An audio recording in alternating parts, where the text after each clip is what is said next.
Let's speak to a politician who has concerns about this. Laura Pidcock, Shadow Minister for Labour. Good morning. Good morning. You are announcing a maximum workplace temperature. Is that realistic and practical in workplaces, many of which do not have anything like air conditioning? Yeah, I think it is. It's both of those things, and it's also what is right, isn't it? It's unbelievable that there's guidance for the transportation of animals and maximum temperatures, but not for humans. And so all we're proposing to do is mirror the existing legislation where there is a minimum temperature, if you like, and make sure that there's a maximum one, because I think these extreme heat episodes are going to become much more common. And I think that, if you think about retail, for example, there are some quite hostile employers who, esteem what the shop floor looks like over whether workers can have a bottle of water with them. I mean, that's not reasonable, is it? It's absolutely fine for a worker. I don't think any consumer, any customer would mind if there's bottles of water about the place so that people serving them can be cool. I think extended breaks on another part of the equation. I think if you think of like all of the different sectors that exist in the UK, there is also much more scope for people working at home on days like this.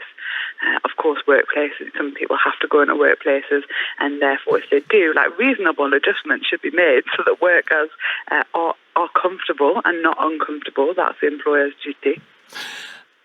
Really interesting. And also it is incredibly difficult for elderly people, for babies, for young people, for all of us. And indeed, as you point out, for animals, for our pets as well. It's extremely, and for, animals in zoos. We see them getting, special kind of ice lollies to keep them cool. I made my dogs gravy ice lollies the other day. You're a good owner, aren't you? Absolutely love them. Absolutely love them. But it's tough for all of us.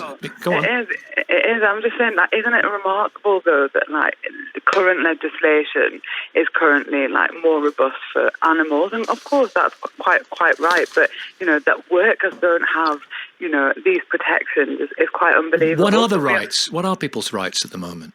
Well, I suppose in terms of in the workplace, it's that there is no legislative framework to complain on, if you know what I mean. So if a worker was to say, right, it's too hot, of course, hopefully all employers would say, okay, well, go and cool down, or go and get yourself a drink of water, or work from home today, or whatever the conditions are. If somebody wanted to litigate against that, there isn't guidance to say, okay, well, that was too hot, you were in the right. And so the Labour government are proposing that there, in the health and safety guidance, that there is a duty on employers to recognise those maximum temperatures. So this isn't about people just upping and leaving. Because I used to love it at school. I used to checking the temperature, right? Okay, it's too hot, all out kind of thing. So you were a union representative back then as well. You were a militant. What's it like in the Commons? What's it going to be like there today? Boris Johnson is going to make his speech. You're all going to be crammed in there. What's it like on a day like this in there? Well, so just a couple of things. I think on the actual policy, we are, it's a really rational and simple thing that workers just have the confidence to get what they need to be comfortable. In Parliament and on theme, the doorkeepers here wear thick woolen suits just in case the Queen pops in. So even in Parliament, as an employer, the House of Commons is really lagging behind. These workers need a summer outfit. But in terms of the wider atmosphere, I think there's, a real current of fear. And, because I don't just want to think about, well, what is the mood of the MPs? I am only sent here because of the people that put me here.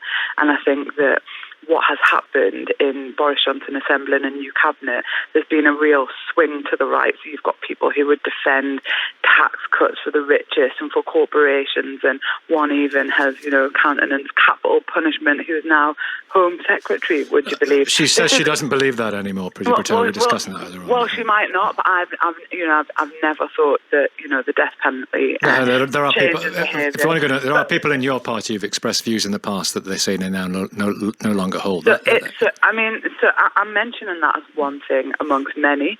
Many of the cabinet members were actually actually sacked under Theresa May for scandal and outrage and things that they got deeply wrong. So, if you are waking up this morning and you are a working class person and thinking, what is going to change for me now we have Boris? I don't think there is a level of optimism and hope. I think there's fear. Somebody said to me yesterday, well, now the trouble really begins, because and this is somebody that wasn't involved in politics. We're into nearly our 10th year of austerity. What solutions is Boris Johnson suggesting to the nation, or any of his cabinet members, that fix some of those deep fundamental problems of low pay, of insecurity, of crippling debt? What solutions does he have? Okay. Why did you call him Boris? You didn't call Theresa? I don't know if I did. I think I'm making a comment. I think what's happened is, and I think people are moving away from this, there's been this and in the media as well, this characterisation of Boris Johnson as somebody who's friendly and cuddly.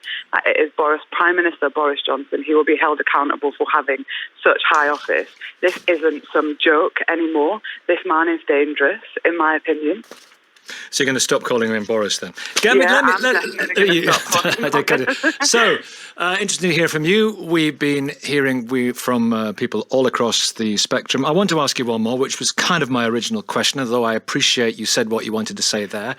And it's good you did, because we need to get the balance out.